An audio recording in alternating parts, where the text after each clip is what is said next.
What's up, everyone? I am your host, as always, Elyse Ushindi, and welcome back to the torch. Well, I'm just gonna say happy Thanksgiving, happy holidays to everyone, all around the place.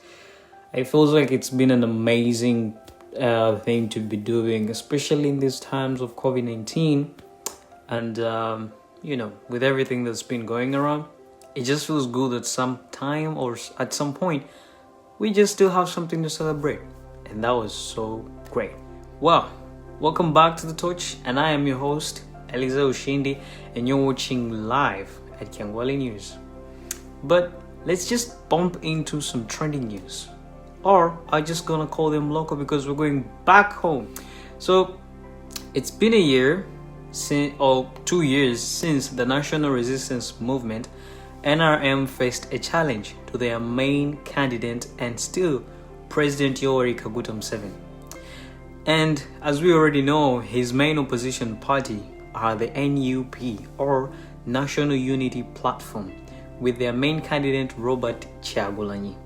Museveni has been in power for over 35 years, and everyone who has ever come to challenge him left without a notice. But this time, things happen to seem different. But as always, the old man knows just how to stay ahead of anyone.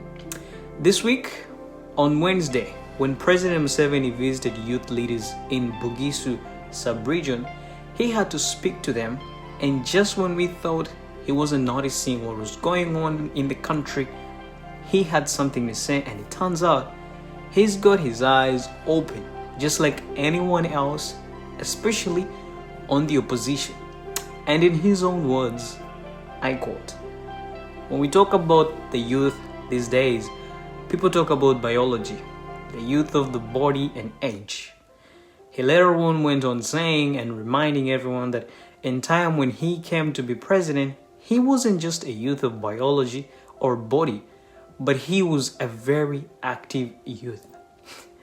And I must say, he indeed was. I mean, in his time, things were so different than everything it is today. At the age of 35, he was in the bush trying to take down a dictator, while today, at 35 years old, someone else wants to be handed presidency. Now, you might think this sounds weird or something, but if you look so close and listen very carefully to what the president was trying to say here, he hits one person, and that is his opposition, Robert Kyagulanyi, or Bobi Wine. So it's been 2 years since this guy got into parliament. He became the member of parliament for Chadondo East, and he's been doing a great job. He's been an amazing influence to the youth society and the youth community of Uganda. And believe me or not, everyone is so much convinced and they're ready to see Bobi Wine as the next president of the Republic of Uganda. But, it's always surprising when you see President Museveni speak in parables, because that's the only way you know that this old man is watching, So there's been a lot that's been going on, especially since last week, when there's been a lot of riot on the streets because Bobi Wine was arrested, and then everyone was not so comfortable staying at home. So people had to take it to the streets. And then the police and the military had to take it on the streets too. So it almost sounds like there was nothing to do in the bush and on the stations, and then they just had to bring their guns on the streets. But as much as that was, it was so hard to look at, because a lot of people were shot, almost 15 people dead, and others were so badly injured. Like, so deadly injured when they wish they could just be dead. So, with all this going on, there's been a lot of blame in the name of the president, and there's been a lot of push and struggle, as everyone is saying. They need change in power. They need a new governance.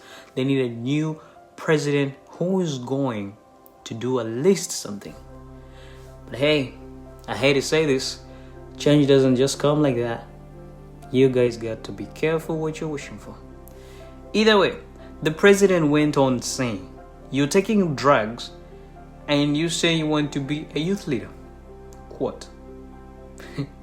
So if you look at all this, believe me, like I said, he was hitting just one person and nobody else, because it sounded to me like someone had done their homework, right? I mean, the president has been doing his homework, even if we've been watching him going up and down with campaigns. I'm sure he was doing his homework. And there was only one reason why the president could have said all this. Bobby Wine. I mean, he is his main opposition right now. There is no one who's putting so much pressure on the president like Bobby Wine himself. Nobody. Either way, I'm not surprised that Bobby Wine has a lot of pressure. I mean, if you look at Besigye, that guy had the most pressure President Museveni has ever had. I mean, he was his doctor. He was his colonel.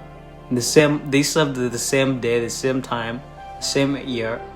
So I think that was the main and the biggest challenge President Museveni has ever come, across in his 35 years of reigning. But it seems like it's about to end because this young man has just come up with fire. But I hate to judge people looking at their past because I believe everyone can change and they might be just worthy if redemption is given. But if you look from the president's view, he had a point. You see, some people are boosted and we have no idea what's going on in their heads. Either way, we are not far from February 2021 because that's when we'll have elections in Uganda. And only then we will know if we're going to have a new president or President Museveni is still going to have the 36th reign. Now that's going to be crazy. And I'm not sure people are going to like it, but hey, this guy has proven to be ruling every day. And we have no idea what's going to happen next. Either way, speaking of interesting news, Donald J.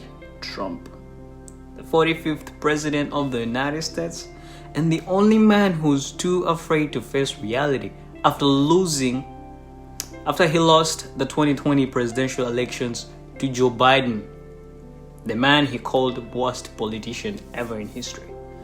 But earlier this week, it seems like Trump was giving in and accepted the transition for Biden and his cabinet. But if you think this came in so easily, then you might just need to rethink. Because you see, the General Services Administration, GSA, had to announce Biden's win, even though they were still recognizing him as apparent winner. But later on, it came out that Biden was victorious in the state of Michigan, which turned out to be a major blow to Trump. Now, you have no idea how terrible this sounded to Trump. Finally realizing that, well, Biden won in Michigan and bruh, you have nothing you're gonna do about that. You ain't doing shit, man. Just pack your bags and leave the White House. So, since the election day until today, Trump had failed to admit that Biden had won the elections. And he was still trying to find ways to make sure that he proves the elections were fraud. But it turned out, well, all the effort, everything he's been trying to do just went on just like that. And now, what we've all been waiting for seems like this journey has got to a better place.